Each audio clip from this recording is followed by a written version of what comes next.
In today's video, I'm going to teach you how to check Opera browser history.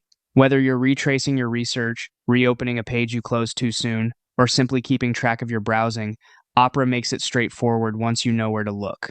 First, open the Opera browser on your computer. Give it a moment to load your start page or the last tabs you were using. The steps I'll show you work the same, whether you have a single window open or multiple.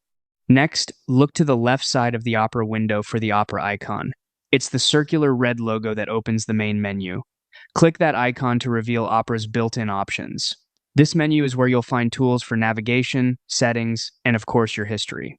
When the menu appears, move your mouse to the history option without clicking just yet.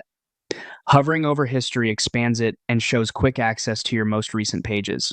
This preview is handy if you only need something you visited a moment ago.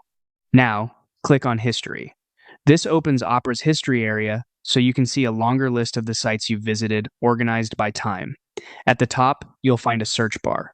Type a keyword, a site name, or part of a page title to quickly narrow things down. If you remember when you visited a page but not the exact name, use the date filters to focus on a specific day or a recent range. This makes it much faster to pinpoint what you need without scrolling. If you prefer a bigger, more spacious layout, choose Open Full History View. This loads your history in a dedicated tab, giving you more room to browse results and refine your search. The full view is especially useful if you have a lot of entries to scan or you're working through a longer time frame. And that's it.